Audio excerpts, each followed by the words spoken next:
Kung nagkikrave ka sa taho, eto na pala ang sagot kung wala kang mabilhan. Napakadali lang gawin ito at talagang napakasarap. Ipapakita ko sa inyo paano ko ito ginagawa.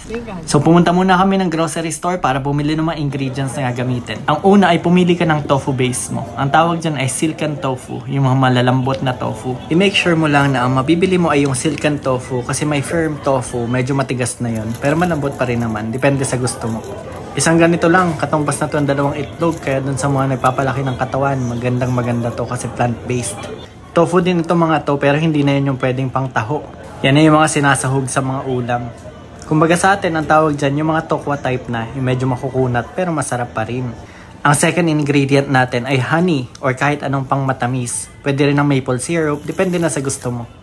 Nung pauwi ako, nadaanan ko tong Pinoy store dito sa Don Quixote. Tingnan nyo naman, nakakamiss talaga yung mga pagkain dito. Paborito ng misis ko ang Nova, pero ang paborito ko ay Piatos. Parehong wala yun dito. Pero tingnan nyo, meron silang chippy. Meron din mga super sticks. Naku, kaya lang ang mahal talaga niya. Ang sarap pa naman kumain ng mga ganyan. Lalo na tong pancit canton. Anong flavor ang gusto nyong pancit canton? Ang favorite ko ay sweet and spicy. Yan, kaya kong kumain ng 3 ganyan sa isang lutuan. Pero dati lang yon. Ngayon, graduate na tayo sa ganyan. Merong SDG o Sustainable Development Goal ang Japan kung saan binibenta nila yung mga pagkain kesa itapon para maalagaan ang environment.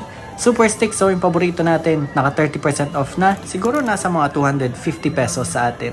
Okay, oras na para gawin ang ating homemade taho. Pag nagkikrave ka rito, napakadali lang gawin, di ba? 2 ingredient, silken tofu at honey. So buksan na natin. Pero kapag bubuksan yan, mag-ingat kayo dahil sumisirit yan.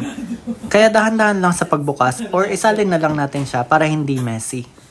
Napakaputi at napakalinis tignan nitong silken tofu. Naalala ko talaga yung parang taho sa atin. Alam nyo naman dito sa Japan, wala tayong mabibiling taho kaya gagawa tayo ng sarili natin.